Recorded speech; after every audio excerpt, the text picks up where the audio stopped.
ओ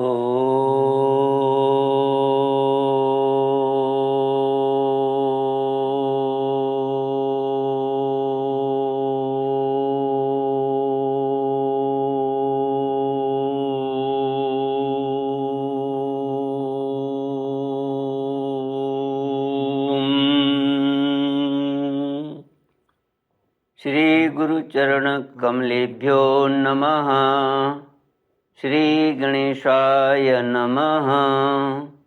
श्री सरस्वत्यै नमः। श्री विष्णवे नमः। श्री कृष्ण गोविंद हरे मुरारे, हे नाथ नारायण वासुदेव। श्री कृष्ण गोविंद हरे मुरारे, हे नाथ नारायण वासुदेव। ओम नमो भगवते वासुदेवाय। ओम नमो भगवते वासुदेवाय।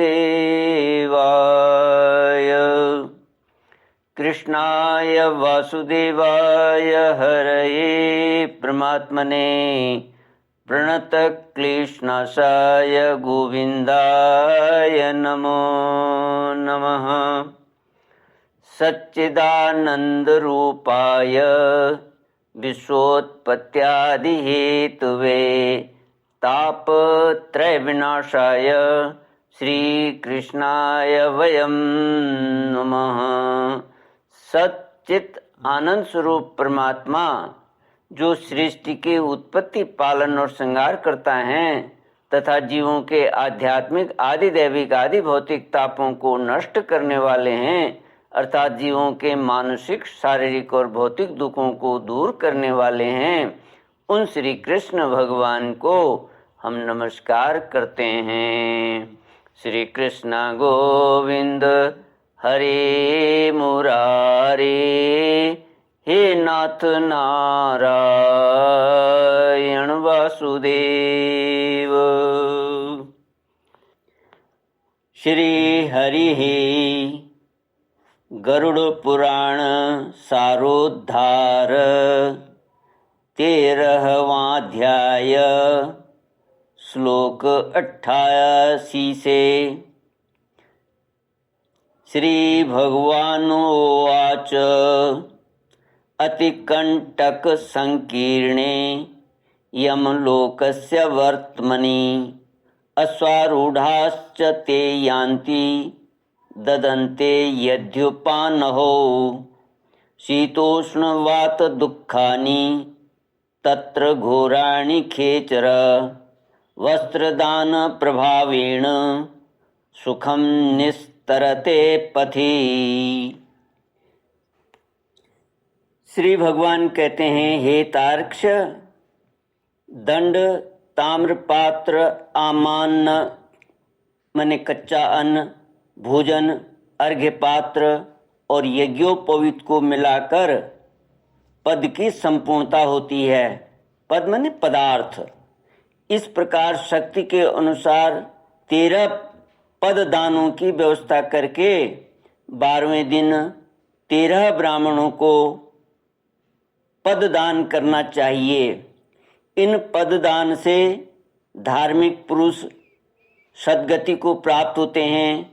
यम मार्ग में गए हुए जीवों के लिए पददान सुख प्रदान करने वाला होता है।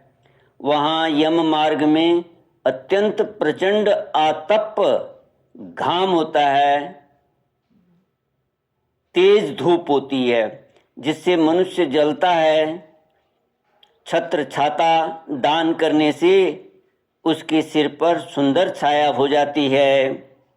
जो जूता दान करते हैं वे अत्यंत कंटकाकीर्ण मतलब कांटों भरे रास्ते, यमलोक के मार्ग में अश्व पर चढ़कर जाते हैं। हे खेचर, वहाँ यम मार्ग में शीत, गर्मी और वायु से अत्यंत घोर कष्ट मिलता है। वस्त्र दान के प्रभाव से जीव सुखपूर्वक उस मार्ग को तय करता है। यम के मार्ग में महाभयंकर और विकराल तथा काले और पीले वर्ण के यमदूत मुद्रिका प्रदान करने से जीव को पीड़ा नहीं देते। कमंडलू का दान करने से अत्यंत धूप से परिपूर्ण, वायु रहित और जल विहीन यम मार्ग में जाने वाला वह प्यासा जीव प्यास लगने पर जल पीता है। मृत व्यक्ति के उद्देश्य से जो ताम्र का जल पात्र देता है उसे 1000 प्रपादान का फल अवश्य ही प्राप्त होता है। ब्राह्मण को सम्यक रूप से आसन और भोजन देने पर यम मार्ग में चलता हुआ जीव धीरे धीरे सुखपूर्वक पाथेय भोज्य पदार्थ का उपभोग करता है।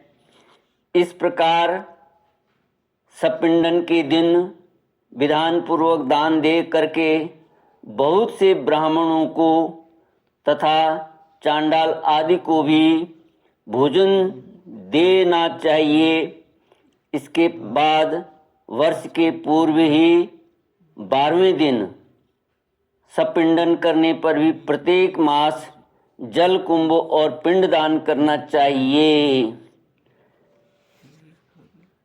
हे खग, प्रेत कार्य को छोड़कर अन्य किसी कर्म का पुनः अनुष्ठान नहीं किया जाता, किंतु प्रेत की अक्षय तृप्ति के लिए पुनः पुनः पिंडदान आदि करना चाहिए।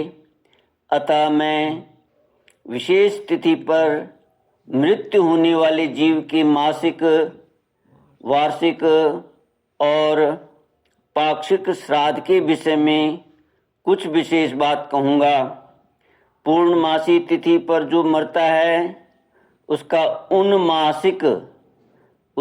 ऊनमासिक श्राद्ध चतुर्थी तिथि को होता है, और जिसकी मृत्यु चतुर्थी को हुई है उसका ऊनमासिक श्राद्ध नवमी तिथि को होता है।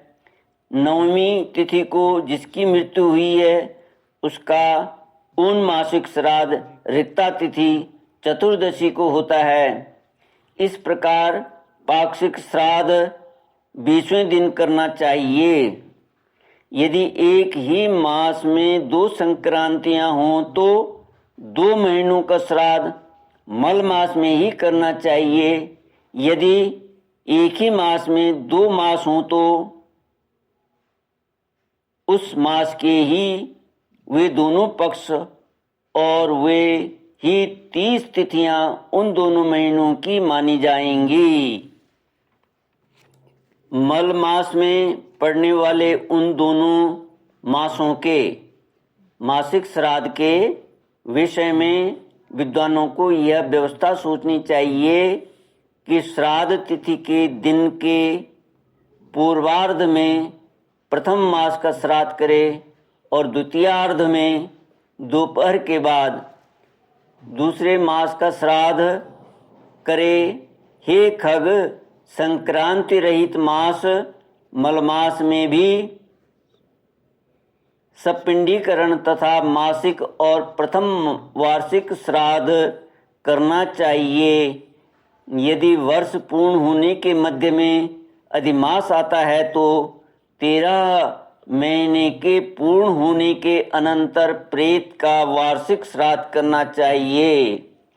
संक्रांति रहित मास में पिंड रहित श्राद्ध आम श्राद्ध और संक्रांति युक्त मास में पिंड युक्त श्राद्ध करना चाहिए।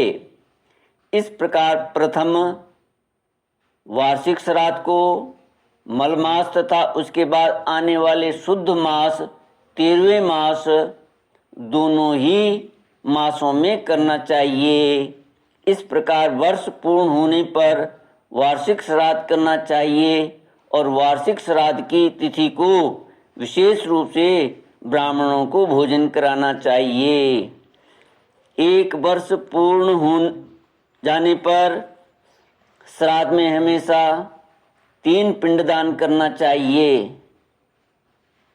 एकोद्दिष्ट श्राद्ध नहीं करना चाहिए, ऐसा करने वाला पितृघातक होता है। तीर्थ श्राद्ध, गया श्राद्ध तथा गज छाया योग में युगादि तिथियों तथा ग्रहण में किया जाने वाला पितृ श्राद्ध वर्ष के अंदर नहीं करना चाहिए। हे खगेश्वर, पितृभक्ति से प्रेरित होकर के पुत्र को 1 वर्ष के अनंतर ही गया श्राद्ध करना चाहिए। गया श्राद्ध करने से पितर भवसागर से मुक्त हो जाते हैं और भगवान गदाधर की कृपा से वे परम गति को प्राप्त होते हैं। गया के विष्णु पद तीर्थ में तुलसी की मंजरी से भगवान विष्णु की पादुका का पूजन करना चाहिए और उसके आलवाल आदि तीर्थों में यथाक्रम पिंडदान करना चाहिए। जो व्यक्ति गया सिर में शमी के पत्ते के समान प्रमाण वाले पिंड को देता है, वह 7 गोत्रों के अपने 101 पुरुषों का उद्धार करता है। कुल को आनंदित करने वाला जो पुत्र गया में जाकर श्राद्ध करता है, पितरों को तुष्टि देने के कारण उसका जन्म सफल हो जाता है। हे खगेश्वर, यह सुना जाता है कि देव पितरों ने मनु के पुत्र इक्ष्वाकु को कलाप पवन में यह गाथा सुनाई थी, क्या हमारे कुल में ऐसे कोई सन्मार्गगामी पुत्र होंगे जो गया में जाकर आदर पूर्वक हम लोगों को पिंड दान करेंगे। हे तार्क्ष, इस प्रकार जो पुत्र पितरों की आमुष्मिक माने परलोक संबंधी क्रिया करता है, वह सुखी होकर कौशिक के द्विज के 7 पुत्रों की भांति मुक्त हो जाता है। हे तार्क्ष, भरद्वाज के 7 पुत्र पितृ श्राद्ध के हेतु गोवध करके भी 7 जन्म परंपराओं को भोग करके पितरों के प्रसाद से मुक्त हो गए।